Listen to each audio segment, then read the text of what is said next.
व्रत का प्रभाव कब पड़ता है, व्रत का फल कब मिलता है, व्रत का प्रभाव कब पड़ेगा? जिस भगवान का हमने व्रत किया है, जिस भगवान का हमने उपास किया है, हम हर 2 मिनट में, 1 मिनट में, 1 क्षण में हम उस परमात्मा को याद करते रहें जिसका व्रत है।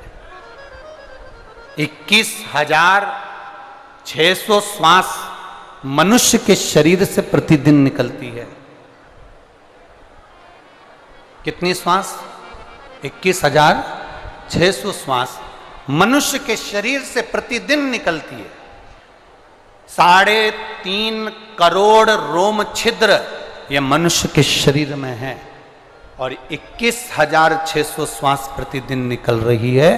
इस श्वास के निकलने का केवल एक कारण है कि इन श्वास में आप अपने घर का कार्य करिए, परिवार का कार्य करिए, रिश्तों का कार्य करिए, मना नहीं, पर 21,600 श्वास में से कोई श्वास एक ऐसी बना लो जिस श्वास में हम परमात्मा का नाम ले लें, बस पूरी श्वास शुद्ध हो सके, पूरी श्वास।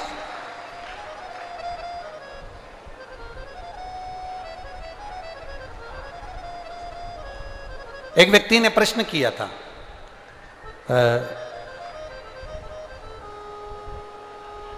जिस दिन शोभा यात्रा निकल रही थी तो 3-4 लड़के लोगों ने एक पत्र दिया था। उस पत्र में नीचे लिखा था कि गुरुजी हमारा एक प्रश्न है। उस प्रश्न में जब शोभा यात्रा की गाड़ी पर उन्होंने पत्र दिया, उसमें पत्र में एक लाइन लिखी हुई थी, गुरुजी हमारा एक प्रश्न है कि 24 घंटे में हम, आप कहते हो कि 1 मिनट भी अगर भगवान का भजन कर लिया तो बहुत है, तो क्या 1 मिनट भजन करने पर 24 घंटे का पुण्य प्राप्त हो जाता है क्या?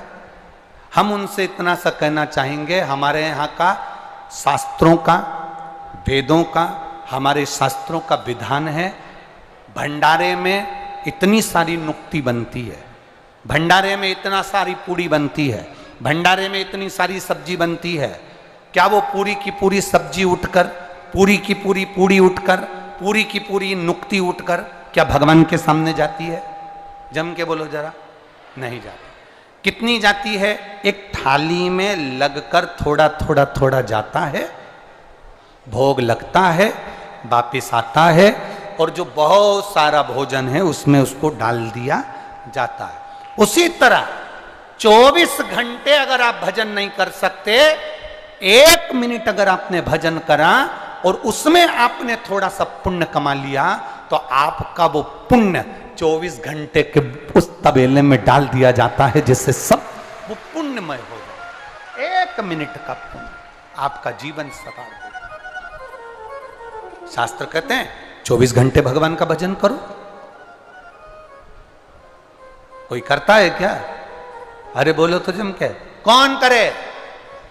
तो शास्त्रों ने किया 24 घंटे भगवान का भजन नहीं कर सकते तो कम से कम 12 घंटे करो। 12 घंटे अगर भगवान का भजन नहीं कर सकते तो कम से कम 6 घंटे भगवान का भजन जरूर करो। 6 घंटे नहीं कर सकते तो कम से कम तुम 3 घंटे भगवान का भजन, बोलो बोलो जम के बोलो, करो।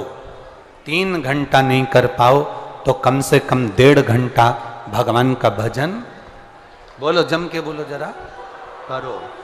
1.5 घंटा अगर भगवान का भजन नहीं कर पाओ तो आधा घंटा भगवान का भजन करो। आधा घंटा नहीं कर पाओ तो 15 मिनट करो।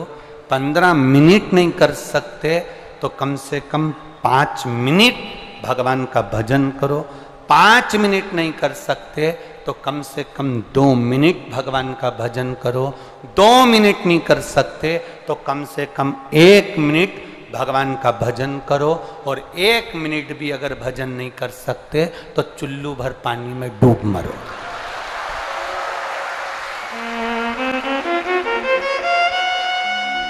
आनंद क्या है? हम जिनका व्रत कर रहे हैं उनका स्मरण हमारी चित्त वृत्ति में होना चाहिए। अगर हमारी चित्त वृत्ति में उसका स्मरण नहीं है तो वो ठीक नहीं है। केवल फलाहार कर लेना, साबूदाने की खिचड़ी खा लेना, साबूदाने की खीर बनाकर खा लेना, या चिप्स तल कर खा लेना, या पापड़ तल कर खा लेना, या कुछ बनाकर खा लेना, इसको उपवास या इसको व्रत नहीं कहा। व्रत का मतलब क्या होता है? व्रत का मूल तत्व क्या है? व्रत का मतलब है कि जिसका आप उपवास कर रहे हो, जिस देवता का आप व्रत कर रहे हो, उसको हर 2 मिनट में, हर मिनट में, हर क्षण में उसको याद किया जाए।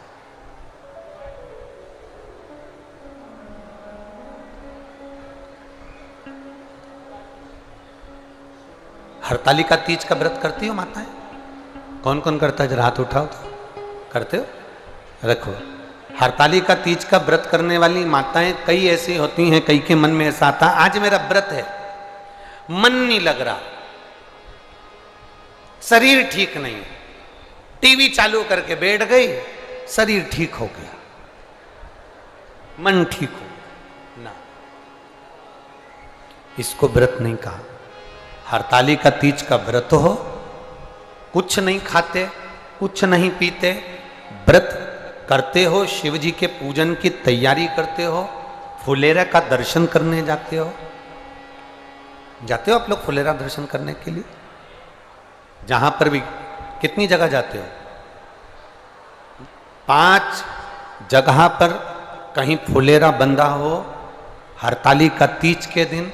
और जो जो माताओं ने पिछली वर्ष, या जो बेटियों ने, जो कन्याओं ने, जो बेटों ने फुलेरे का दर्शन करा हो, उनसे पूछना साल भर में बाबा ने तुम पर कृपा करी कि नहीं करी। 5 फुलेरे का दर्शन।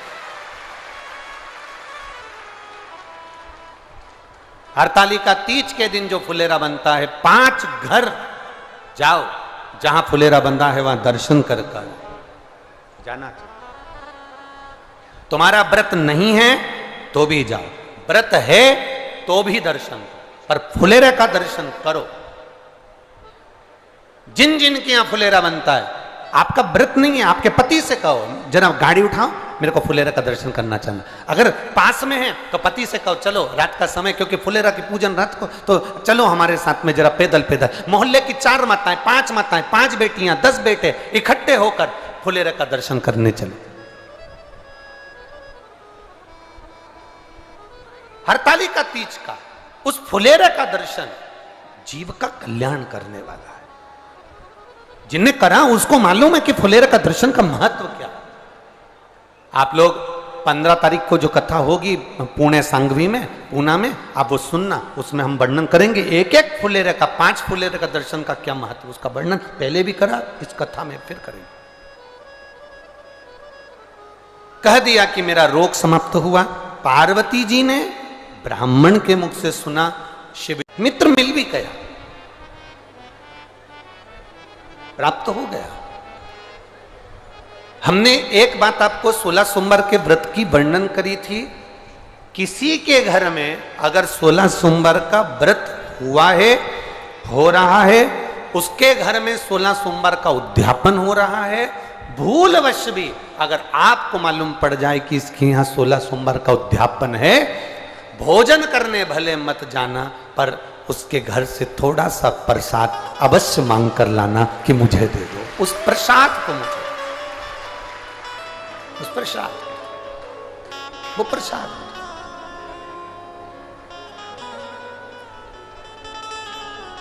वो प्रसाद मुझे दिया जाए, थोड़ा सा दे दो।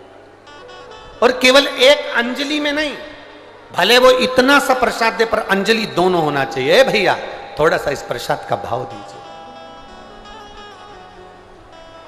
थोड़ा सा सुख मिलेगा, इस प्रसाद का भाव दीजिए। व्रत का मूल आनंद हमें प्राप्त हो। जितने बेटे बेटियां कंपटीशन एग्जाम की तैयारी कर रहे हैं, जितने बेटा बेटियां नौकरी की तैयारी कर रहे हैं, मैं उनसे कहूंगा आप मेहनत करो, खूब करो, दिल से करो, अच्छी करो, दम से करो। मेहनत में कमी मत आना। उसके साथ बहुत बहुत ध्यान देना,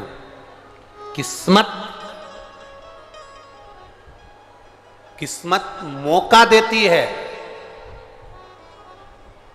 किस्मत जम के बोलो, मौका देती है, और हमारी मेहनत चौका लगा देती है।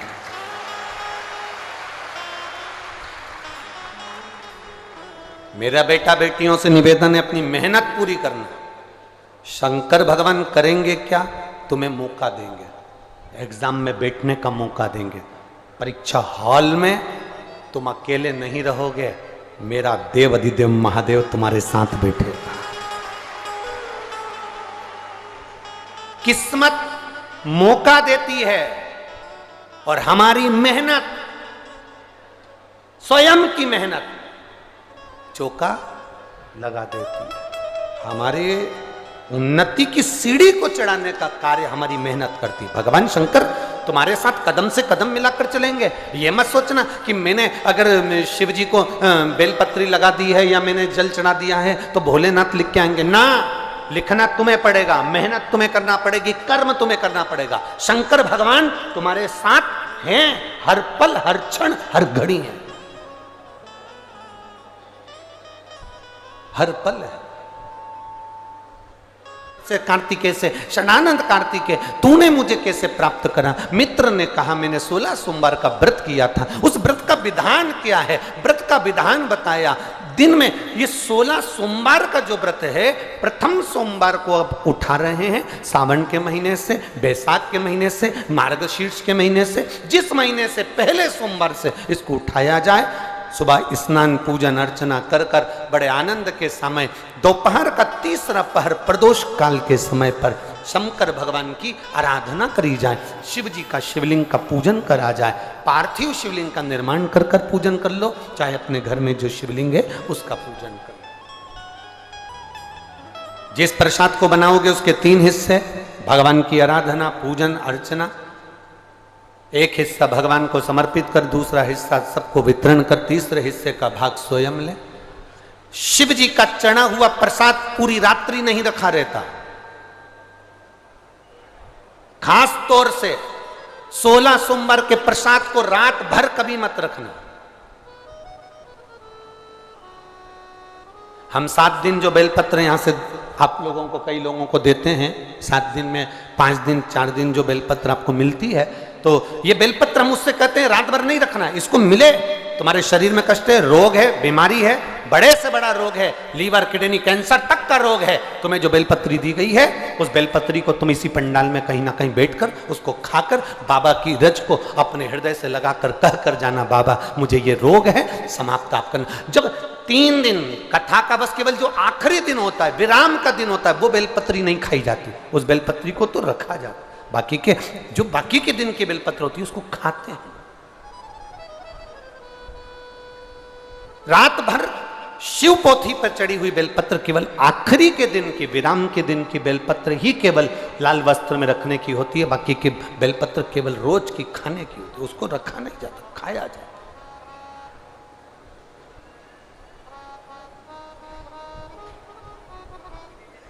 उसको प्राप्त किया। जैसे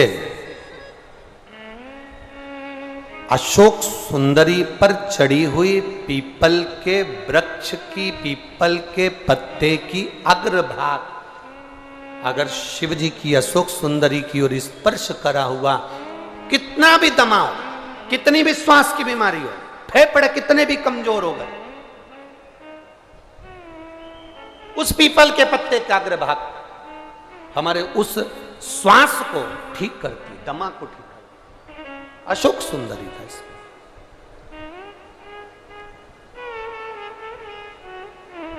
बेलपत्री।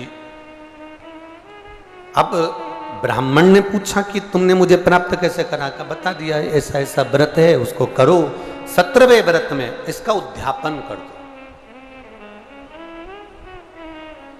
उद्यापन होगा वही प्रदोष काल में, शाम के समय, ठीक है। मान लो 17वें में नहीं कर पाए तो अगला जब तुम्हारे को अच्छा महसूस हो तब करो, पर व्रत का उद्यापन जरूरी है। ठीक है। लोग कहते हैं शंकर भगवान करते क्या, शिव जी करते क्या? हम कहते हैं शंकर भगवान का केवल एक ही काम है, जो लिखा विधाता ने तुम्हारी किस्मत में, जो दुख विधाता ने लिखा, शिव जी का एक काम है, तुम जब शंकर भगवान के शिवलिंग पर जल चढ़ाते हो तो शिवलिंग पर जो चंदन लगा रहता है वो जल चढ़ाने से धुल जाता है। जब तुम शिवजी पे जल चढ़ाते हो तो चंदन धुलता है, श्रृंगार धुलता है। उसी तरह शंकर जी पे जल चढ़ाते समय वो जल तुम्हारे भी दुख को धो देता है, दुख को धो।